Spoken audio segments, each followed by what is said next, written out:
Mr. Speaker, thank you for this. You like this back box, though? Don't worry. This is all we have here.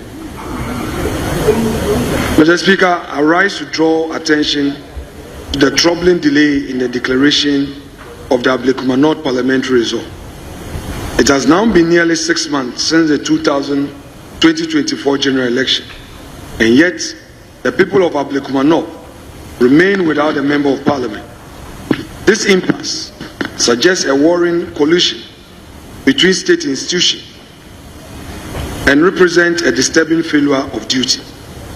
Mr. Speaker, Ghana's democratic journey has been defined by hard-earned milestones. The adoption of the 1992 Constitution ushered in the Fourth Republic, enshrining the principles of constitutional governance, the rule of law, and the protection of fundamental human rights of all citizens. Over the last 3 decades, Ghana has conducted 8 successive general elections, leading to peaceful transfers of power and reinforcing our commitment to these democratic principles. The European Union Expert Mission, in its final report, affirmed that 2024 elections were generally well conducted and met most of Ghana's regional and international obligations for democratic processes. It is against this backdrop of democratic consistency, affirmed by both domestic and international observers, that the failure to declare the parliamentary result of Ablekuma North is alarming. Mr. Speaker, it is a constitutional scandal that nearly 6 months after the December 2024 elections, the people of Ablekuma North are still without a declared member of parliament, an inexcusable denial of their rights to representation under the 1992 Constitution.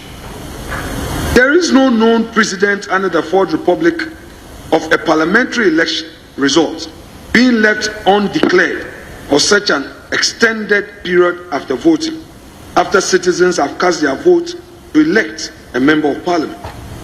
This delay is a serious and dangerous departure from Ghana's democratic traditions and constitutes a blot on our democratic records. This situation is not due to any legal ambiguity or logistical incapacity.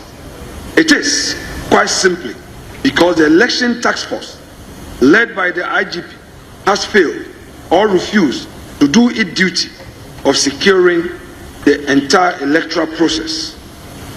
This impasse raises serious constitutional concerns as Parliament continues its legislative work without the full complement of elected representatives, effectively silencing the voice of the people of Ablekuma North in the deliberation of the 9th Parliament.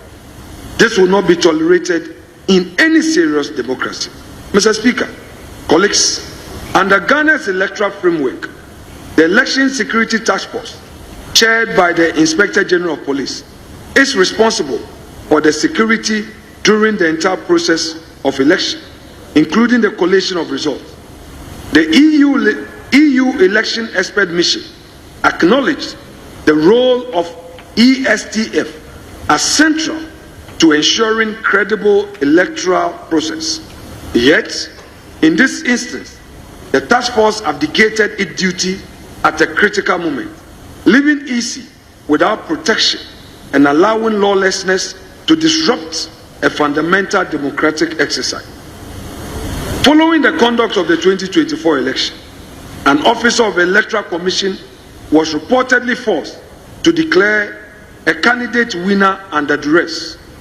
That premature and unlawful declaration was later annulled after it became clear that several polling station results had not been collated.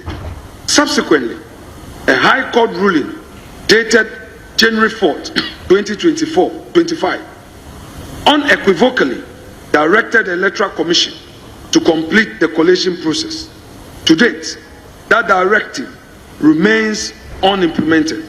Mr. Speaker, on 17 January 2025, the Electoral Commission issued a statement explaining that despite formally requesting police protection for the recollation process, the Ghana Police Service failed to provide adequate security at the designated collation center.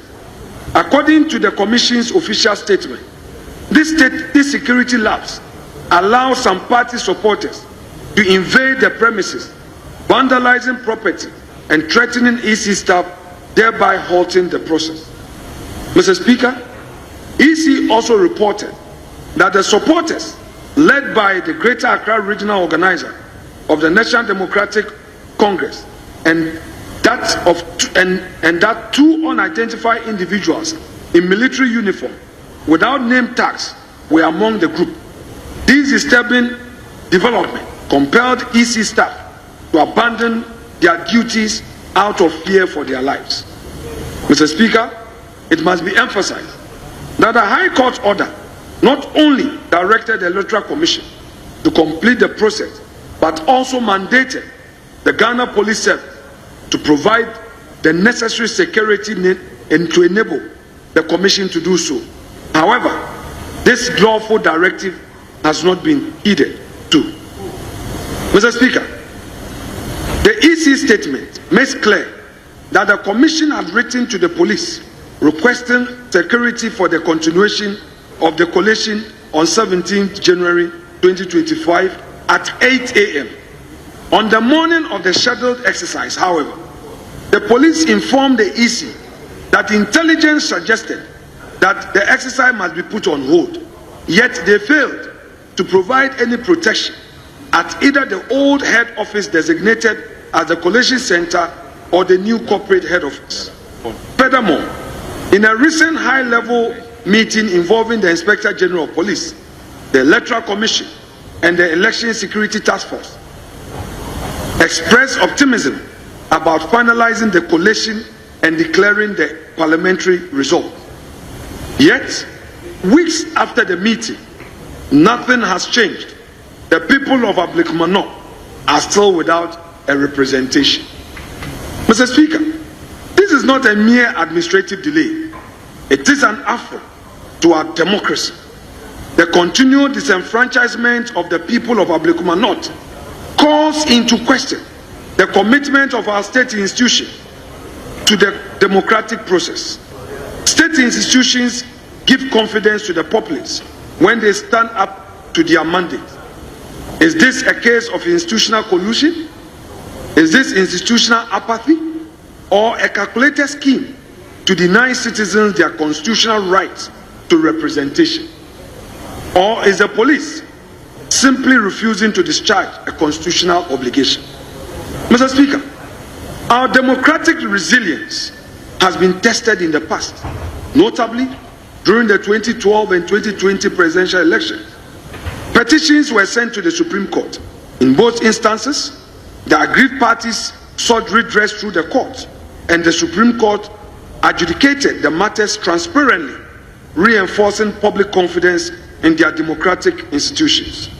This precedent reinforcing the importance of adhering to constitutional processes and the rule of law.